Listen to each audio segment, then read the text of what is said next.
Welcome back to the Hammy Show. We have one of my bestest friends in the entire world, a very special person in my life and so many lives.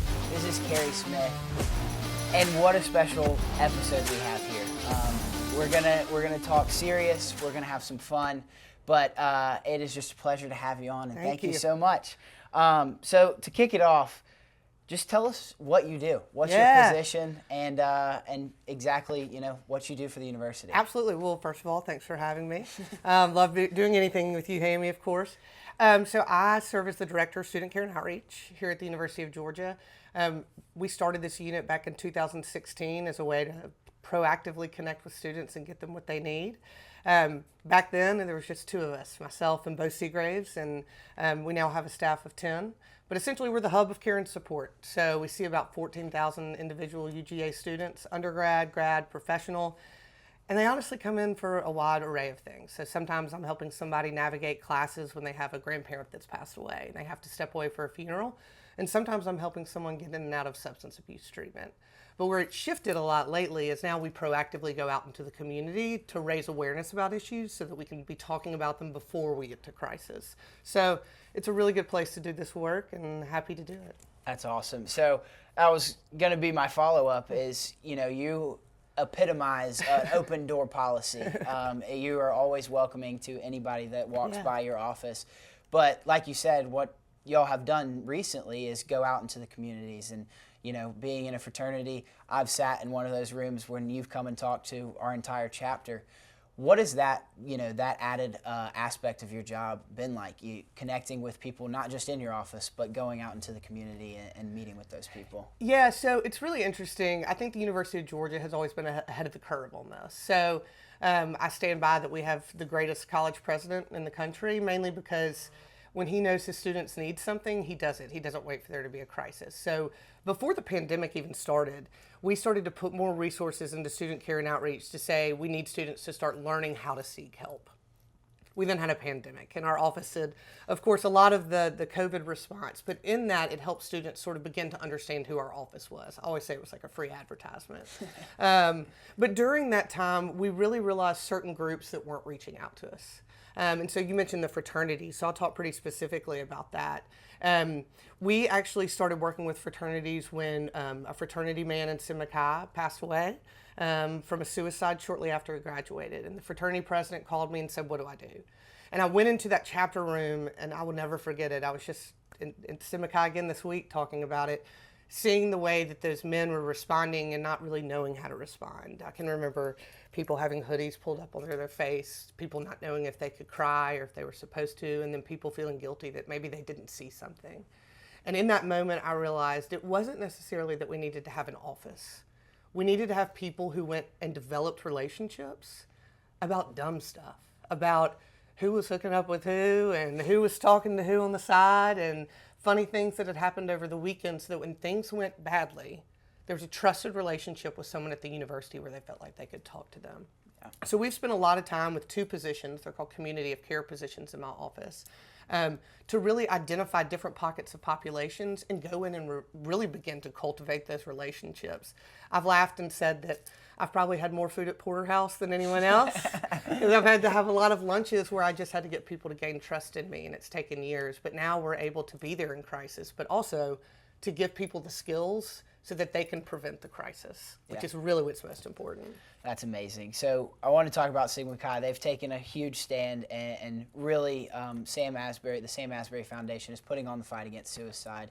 And what is, an event like that, other events that the university puts on, other groups, things like that, that you're sort of a part of, but, just witnessing those groups of people, take a stand and charge against this crazy thing that is mental health and so complicated. Yeah, so there's several events that I think student organizations do a really great job with. You mentioned the students who are doing, with that outside foundation, doing the fight. There's also a walk against suicide that I can remember 6 years ago, there were maybe 40 people there. And now the chapter of the American Federation for Suicide Prevention on campus, we have hundreds of people there, and the university helps to support it. In my office, there are a couple of things we do to really get the word out that are sort of large-scale events. During Suicide Prevention Week, which is a national week, it was mid-September, we have Be Well Week, where we really talked about how students can engage in community building, but also could get some specific training. So during that week, we had everything from bringing in UGA police to sort of hand out donuts and just create a relationship that's not maybe adversarial or in the moment. But we also had a pickleball tournament and we had a basketball tournament, because that's about building community, and those are the sorts of things that help people feel like they belong. The other thing that we've really put a lot of time and energy into, and the university has backed, is actually financial. So we really wanted to make sure that students didn't feel any kind of financial barrier to seeking any sort of mental health care. And so an amazing family out of New York, the Crace family, has two daughters who've gone to school here, and they really wanted to do something for mental health. And so they started what we call the Sunshine Fund. So the Sunshine Fund actually pays for students to seek specialized mental health care, but we also can give money to students to mitigate circumstances that may be negatively affecting their well-being. So what's that really look like? I can remember one of the first gifts from the Sunshine Fund that I gave to a student. Her 25-year-old sister and her husband had tragically died after a hurricane. Wow. And so for her, she was seeking grief counseling, but her parents were mourning too. And so I was able to give her money so that she didn't have to go through her insurance process and could just take care of herself. I've also paid for people to get tires so they can get to their internship, so they don't have to work 2 jobs. And so it really is just a wide spectrum of things we're able to do. We've raised about $2.5 million in that endowment in a very short period of time, but we always need more. Just to give you kind of an idea, last year alone, the Sunshine Fund gave out over $400,000 to about 390 students. Right now, so far this semester, just this fall semester, it's kind of crazy, but we've already given away $72,000. Wow. And so we're always looking for support for that, but I think students know the Sunshine Fund. And so now I have students who see that as sort of being synonymous at UGA with like mental health and well-being, and saying, I need help, but believing the university can give it to them. Yeah. The coolest part about that is 2 fraternities, yours, KA, and then of course Chi Phi, actually changed their entire philanthropy to have their own Sunshine Funds. And to see that kind of effort from different organizations, I think is incredible, because it's saying we all have a collective obligation to take care of one another. It's not because we need more therapists, it's because we need more humans who look at each other and say, how are you? Yeah. Yeah. That's amazing. It is so cool to see what the Sunshine Fund has done. And I mean, you're seeing it firsthand. Yeah. It is super special. So I kind of want to switch gears. Yeah. And what is the biggest cause? What are the leading things that lead to these mental health issues among the age group that I'm a part of? I mean, graduating last year, I've seen so many students that, behind the curtains are struggling with depression, anxiety, all this stuff. And, you don't know what happens the next day. What is what is happening in our brains, in our minds at this age that is causing this, absolute epidemic of mental health? I mean, the rates of suicide among, students ages 16 to 22 just continue to skyrocket. And it's really kind of frightening, and especially when you look at men, they continue to increase. And I think part of that has just been kind of a historic thought that men don't seek help, or that it's weak. So, a lot of times what I do when I speak to students is the first thing I ask is, what do you think of when you think of mental health? And when we think of mental health, we're always thinking about the anxiety, the depression, it's the deficit perspective. But we don't ever think about things we could do to be well. Because the idea of not having stress in life is just not realistic. Yeah. We need to be stressed for a little bit of motivation. Sometimes that's the conversation in my office, is maybe you should be a little bit more stressed. Yeah. But I think that's part of it, is helping people understand to proactively try to be well, as opposed to addressing it when they're not well. The other thing that I see a lot, especially at a place like UGA, is we continue to just have the most incredible caliber of student coming into this institution as it becomes more selective. And there's a lot of comparison. Mm-hmm. Throw social media on top of that. Well, I'm never going to post a picture where I don't look good. Right. And where everything doesn't seem great. And so we have people looking on social media nonstop thinking, I don't have what they have, or I didn't get invited to that. And I know that all seems so small, but that sense of belonging can be what throws everybody off. I especially see it with students too that are trying to get internships or job search, and they feel like everyone else is in front of them, but that's not really the reality. And so that's why I think it's really interesting what our office does, which I'm like, come in and tell me that you broke up with your girlfriend and that's been hard. That doesn't necessarily mean you're suicidal, right? But what it does mean is, if you don't address whatever that is, that issue you've got, it can snowball really quickly to affect other parts of your life.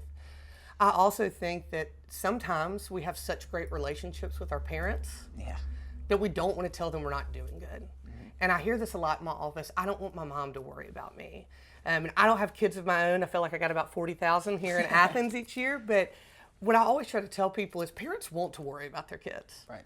Ask your parents for help. And so I actually just spoke to some parents at Athens Academy who have high schoolers. And I was saying one of the things I don't think parents have normalized is proactively telling their child to come to them for help before crisis. Right? Right. And so I think it's important that students start to understand that they talk to their parents all the time, but they can say, I'm not good. And it doesn't have to be some sort of like drastic issue. Right. But the other thing is we know that according to the American College Health Association, 60% of college students say the first person they turn to is a friend. And so part of what we do is go out and do a lot of trainings to make sure that students know how to respond when their friend says, I need some help. I mean, I can think of a couple of times where you and I have talked on the phone, or you've been in my office and you said, I'm worried about this friend. I may never ever see that friend, but I give you the tools to go be the trusted companion to that person. Exactly. And I think we have to create that network, that community of care at UGA, because that's how you prevent it. Students want to seem like they can seek help, and as soon as their friend seeks help, they feel like they can seek help. Yeah. I mean, you mentioned the fraternities, but that's been the funny thing to me. It's like I'll go speak at a fraternity and I'll have like one text message at 9, and then by the time I wake up at 10, I've got 14 text messages because everyone dropped in the group chat, oh, you can text her, it's fine. Yeah. But that's what I want to create with my entire staff and with everyone and all of their friends as we talk about who do we seek help from? It's from your friends. Right. Yeah. Exactly. One thing that's, mental health has come to the limelight, to the spotlight, to the forefront of topics and conversations, not just among the everyday civilian, but celebrities, athletes, removing themselves from sport because they struggle with it. And so it's great to see, I mean, it's unfortunate that they deal with these, but it's great to see that people are taking a step forward and addressing these issues that have been, rampant throughout the history of time. I mean, it's always been there. But since you've gotten to the University of Georgia, how have you seen not just the university, but the transition of mental health being brought up? Yeah. So I will say this. I mentioned Be Well Week earlier as you're talking about athletes who've been willing to talk openly. I mean, I think we think of the Michael Phelps of the world and the Simone Biles, but even on a local level, I mean, during Be Well Week, Trey Battle, our own Trey Battle, who's, was on the football team and played in the pros and came back. I mean, Mark Richt was really the person who helped him reconnect with mental health care, and now that is his passion. And so he came and spoke to a room of 1,200 college students on a Monday night, and we had 3 students on a panel talking about their experiences. So I think you're right about celebrities speaking openly about it, but I also think it's important to note that we have people right here who've come to give back to this community to normalize it, which is really cool. I think that really what I've seen, and I've been in this role now for about 10 years, and so what I've really seen shift is how students want to destigmatize it. There was a moment where on an individual level, I think some students were like, I want to be the person that reaches out for help for myself. And now I see students instead who want to have this be an issue they talk about all the time. I mean, if you had told me that I would be walking into a room of 60 fraternity men who weren't required to be there and that they would be openly talking about their parents' divorce or a change in financial situation 4 weeks into being at college, I would have said absolutely not. Yeah. And now that's happening. I look at our Black Male Leadership Society, which is an incredible group of student leaders on campus. They've started an entire wellness series called Manifest. And actually last spring, we built them a barbershop and brought in barbers from the community, and they got free haircuts while they talked about what it was like to be a Black man seeking mental health care. And so I think students are starting to say, we don't have to save mental health conversations for the therapist's office. Right. We can have them in the fraternity house. We can have them in these spaces where we feel comfortable, because if we'll begin to talk about it, then yes, we'll seek help, but it'll make it normal to have bad days. Right. And I think that's what has gotten us into this place, is that people feel like it's not normal to be sad. And sometimes we have to be sad and we have to be anxious, but we just don't need it to interfere with how we function. Right. And so that's been the most inspiring part. I'll say the one thing that I continue to see is when I hear, and I'll tell you what, it's a lot with the parents when they say things like, I'll present about student care and outreach in a space, and they'll say things to me like, my student will probably never need your office, but thanks so much. And I think we just have to understand, as I say all the time, everyone has stuff. Yeah. And so how can we continue to get people connected? Yeah, so that's kind of the follow-up is, it's come to the spotlight, it's come to the forefront, but there's still so much room. So much. And there's, so much more to be done. So how do you continue to shed light? I know you've talked about, these students reaching out to other students, reaching out to you, continuing to, better themselves and all that stuff, but how can you continue to grow this outreach and reach more people? Yeah. One of the things we've started this year, and we actually are doing 3 different sessions next week for it, is the university has provided funding support for us to train students in what they call QPR training. That's sort of the gold standard of suicide prevention training. It's 90 minutes. And so a student can very quickly complete that, and then they have all the tools they need to address suicide. I really think it's important that we continue to train proactively, and make it where it's just like every other module when we come to college. Like, this is just part of the human experience. The other thing that I've really been working on lately is also getting alums, and especially our younger alums at UGA who are 35 to 50, to start talking about how they've seen mental health change. I mean, I'm in that age bracket, and for me, I know the number of my friends who take medication and go see therapists and what that looks like. And to continue to have them talk about it normally will really impact future generations to just see it as like going to the general practitioner when you have a cold. Mental health and physical health will be the same. But I think we have to keep saying the word suicide. Yeah. And sometimes that feels icky and frightening. But I've been with families after their child has taken their life, and I have been with people who have not known what to do because the number of people they know who have died by suicide has increased. We have to keep saying that word, and we have to keep putting our money where our mouth is. And that's what I really appreciate about some of these student-led initiatives is they're not just raising money. They're not just doing something that'll be fun. They're really out there talking about things and how they educate one another. And I think we've got to continue doing that. The final thing I'll say is we cannot care who takes care of people. Sometimes I think people want to be martyrs and take care. We've got to be talking to one another to make sure that everyone is being taken care of, regardless of who's doing the caretaking. Yeah. So I think as long as we keep pushing this as an issue, it's going to be a good thing, but this isn't going away.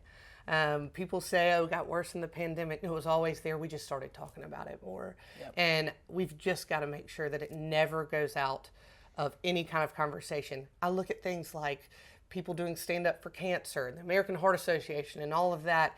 Mental health has got to be tracked in that same way that we do about so many other medical issues because it's real and it is not going away. Yeah, totally. So you talked about, the university and President Moorhead being, the greatest president in the country. What is this university community, but this city community? I mean, the classic city, Athens. What have they done as an entire group of people to not only help your office, but help these students that are walking down the streets when they're driving? Like these kids are in their lives day in and day out, and what is that, those people your age, older, however old, what is their care for these students done? Yeah, so one of the things that I really appreciated is obviously in the spring we had some pretty public events that were tragic for our UGA community, and immediately the Athens community stepped up. I mean, both financially, but also reaching out to be like, what can I do to support these students who are impacted? Mm-hmm. And so what I really tried to tell people is those students exist all the time. I mentioned being a donor, and I know sometimes that seems like such a, university ask, but the Athens community has really rallied around supporting things like the Sunshine Fund and getting the word out. I think about an operation like Nucci Space, who also offers incredible training for students and community members alike to recognize signs of distress. And so I really think people can continue to have these conversations in the community, but that's the beautiful part about Athens, is it's this small place that continues to grow and expand. But I think we're starting to see more people in the community see where mental health is affecting people that may not necessarily be UGA students and say, okay, well, learning about how to manage your mental health is an essential skill in the same way we maybe used to say that networking was. Yeah. And so I think people in Athens, again, just need to keep talking about it, but anything that they can do to support any of these initiatives. Giving $50 covers a session for someone to go to therapy. The other thing I think is really great that is specific to Athens, and my colleagues at different college towns across the SEC but nationally don't really have, is we have some really amazing therapists in the community. So many who specialize in things, who want to work with the university in a collaborative way. I can think about a student I'm working with right now. He's struggling with substance abuse, but it's also affecting his mental health. He has an incredibly supportive family that would do anything in the world for him. But I just got off the phone with his therapist this morning, who he's seeing, who's in the Athens community, and he's got the therapist part taken care of. I don't have to be the therapist. That's not my role. But what I'm handling is everything else. How does he control his sobriety in a place where there's a lot of temptation? Right. How does he continue to connect with his friends who may still be able to drink and not, suffer from the same ailments that he does? And so it's really been great to partner with those therapeutic tools that aren't even necessarily connected to the university, but who understand that students who come to UGA, they want to be dogs. They want to graduate with their degree. They want the fireworks in undergrad in Sanford Stadium. And so how do we get them to that path? It just may include a therapist. Exactly. That's amazing. So you've talked about, what we can continue to do, but I want to close with this. Yeah. What is your message? What do you tell the everyday person that they can do, day in and day out, checking in, whatever it is? What is that you can tell the world? Model your own behavior. I think one of the things, I have a student worker right now who I laugh and tell him all the time that I always knew when he wasn't doing well because he would refer 7 to 8 students to me who all had problems. But I think I do that too. I've laughed and said I found a way to get paid to talk about other people's problems so I can ignore mine. And I have to check myself on that a lot and be like, I can go into these fraternity houses, I can talk to these parents, but I need to go home and be like, okay, Carrie, you just did something social for 5 nights because you have this fear of missing out or that you won't have friends or what's going to happen. So it's okay to recharge. You're not going to all of a sudden lose your friends. Right. Because I can't look at a student in my office and say that and not model it myself. And so whether it's parents or friends, but all of us, we also need to invest in our own well-being and our own mental health so that then it becomes important enough to us that we'll go share the message to other people. That's amazing. You're the most amazing person at the university.